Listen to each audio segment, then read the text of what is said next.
देशाची राजधानी दिल्ली आणि आर्थिक राजधानी मुंबईमध्ये गेल्या काही वर्षांमध्ये वायू प्रदूषण प्रचंड वाढलेलं आहे आणि त्यामुळे अर्थव्यवस्थेला कसा फटका बसतोय पाहूयात आमचा विशेष सेगमेंट पुढारी स्पेशल।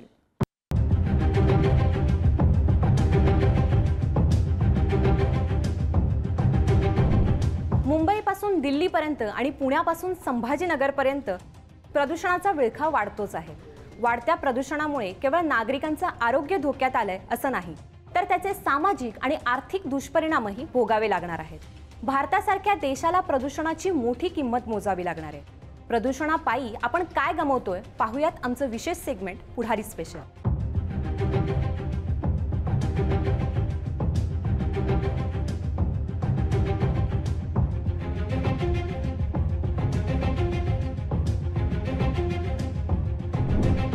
प्रदूषित हवा, प्लास्टिकच्या कचऱ्याने भरलेले नाले आणि फेसाळलेल्या नद्या, समुद्र, वाढत्या प्रदूषणाने लोकांचं जीवन हैराण करून टाकले। केवळ राजधानी दिल्लीच नाही, तर आता मुंबई, पुण्यासारखी शहरं देखील प्रदूषणाने गुदमरू लागली। प्रदूषित हवेमुळे नागरिकांचा श्वास कोंडू लागलाय। त्याचा फटका केवळ नागरिकांच्या आरोग्यालाच बसत नाहीये, तर देशाच्या अर्थव्यवस्थेला देखील बसतोय। नमस्कार, मी अंकिता करंगुटकर आणि तुम्ही पाहताय पुढारी स्पेशल। वाढत्या प्रदूषणामुळे संपूर्ण देशाला कशी मोठी किंमत मोजावी लागते पाहूयात। वाढत्या प्रदूषणामुळे भारताच्या अर्थव्यवस्थेचं मोठं नुकसान होतंय। प्रदूषणामुळे भारताचे दरवर्षी सुमारे 8 लाख कोटी रुपयांपेक्षा अधिक नुकसान होतंय। प्रदूषणामुळे भारताच्या जीडीपीला 3 ते 5.4% इतका फटका बसतोय। प्रदूषणामुळे श्वसनाचे आजार वाढण्यात मदत होते। कॅन्सर सारख्या गंभीर आजारांनाही निमंत्रण मिळते। भारतात प्रदूषणामुळे दरवर्षी 12 लाख लोकांचा मृत्यू होतोय।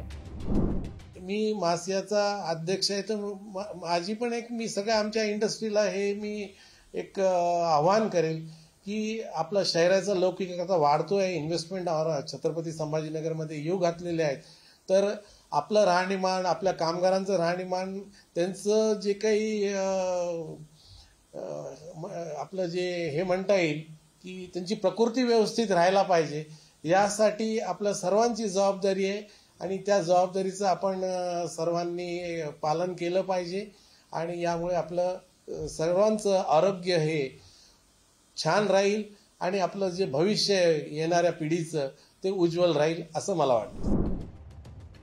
वर्ल्ड बँकेच्या रिपोर्टनुसार प्रदूषणाचा भारतात मोठा दुष्परिणाम होत असल्याचं समोर आलंय। प्रदूषण थांबण्यासाठी त्यावर प्रभावित उपाययोजना केल्या गेल्या नाहीत। वेळीच प्रभावी उपाययोजना केली असती तर देश आज कितीतरी पुढे गेला असता।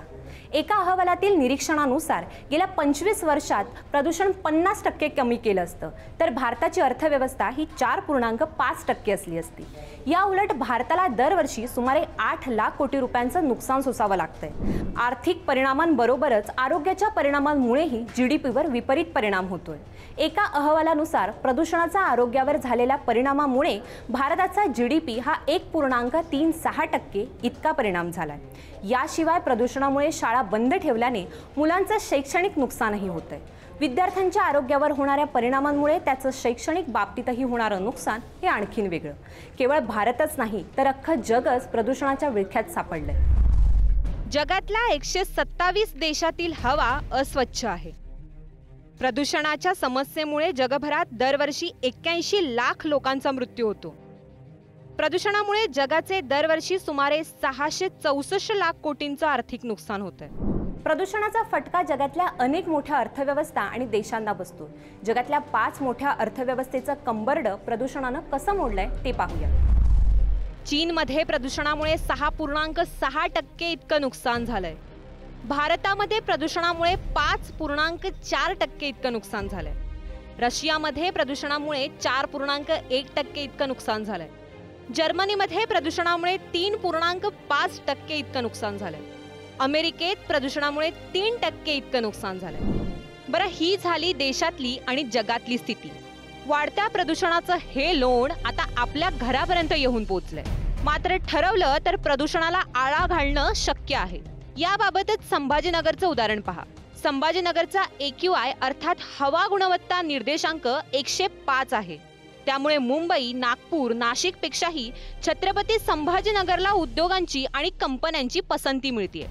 बहुराष्ट्रीय कंपन्या शुद्ध हवेची हमी असलेल्या शहरातच उद्योग उभारणीला प्राधान्य देत आहेत. शुद्ध हवा उद्योजकाला पूरक असल्याने त्याबाबत काळजी घेणं आवश्यक. वेळोवेळी धूर सोडणाऱ्या चिमण्यांची दुरुस्ती होणं गरजेचं. औद्योगिक वसाहतीमध्ये मातीऐवजी पक्के आणि चांगले रस्ते असावेत. औद्योगिक परिसरात जास्तीत जास्त वृक्षारोपण असावं. कामगारांना मास्कचा वापर करणं बंधनकारक करावं.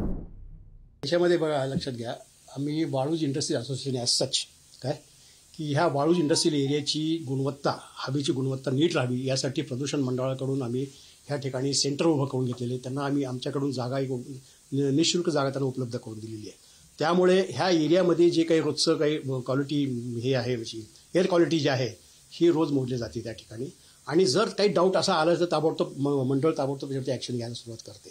तर ही जागा जर बघायची असेल तर ही आमच्या प्लॉटमध्ये आम्ही लावलेली आहे. जवळजवळ 1 ते 2 कोटीची मशिनरी आम्ही हवेची गुणवत्ता ह्या एरियामध्ये चांगली असावी यासाठी ती लावलेली आहे, ती प्रदूषण मंडळाच्या सौजन्याने. जी हवेची गुणवत्ता जी आहे हे आम्ही MGM तर्फे साधारणतः शहरामध्ये 3 ठिकाणी मोजतो. दर 4 मिनिटाला तो अपडेट डाटा येतो. आमच्या सर्वात प्रथम MGM विद्यापीठाला JNC प्रिमायसेस जो आहे त्या ठिकाणी नोंद घेतली जाते. पडेगाव MGM स्कूल आहे त्या ठिकाणी नोंद घेतली जाते. आणि दक्षिण भागामध्ये MGM हिल्स ज्या ठिकाणी गांधिली आहे त्या ठिकाणी हा डाटा घेतला जातो. साताने बघितल्यानंतर लक्षात येतं की ॲव्हरेज आपण अतिशय लोअर लेवलला आहोत, म्हणजे अतिशय शुद्ध पण नाही आणि अतिशय जास्त प्रदूषित पण नाही, अशा मीडियम लेवलच्या खाली आपलं सध्या एकूण ट्रेंड दाखवतो आहे. प्रदूषणाच्या समस्येवर उपाय नाहीत असं नाही. चीनच्या बीजिंग शहरात 2013 ते 2021 या काळात केलेल्या उपाययोजनामुळे प्रदूषण 42% कमी झालंय. तिथं प्रदूषणकारी इंधनांवर चालणाऱ्या गाड्यांची खरेदी प्रक्रिया कठीण करण्यात आली आहे. इलेक्ट्रिक कार खरेदी करणं सोपं झालंय. सायकलचा वापर वाढवण्यात आलाय. परिणामी प्रदूषण घटलंय. प्रदूषणाच्या गर्दीत जीव गुदमरायचा नसेल तर असे उपाय करावेच लागतील. अन्यथा यापेक्षा मोठी किंमत आपल्याला काही वर्षात मोजावी लागेल. संभाजीनगरहून सचिन जिरेसह मी अंकिता करंगुटकर, पुढारी न्यूज, मुंबई.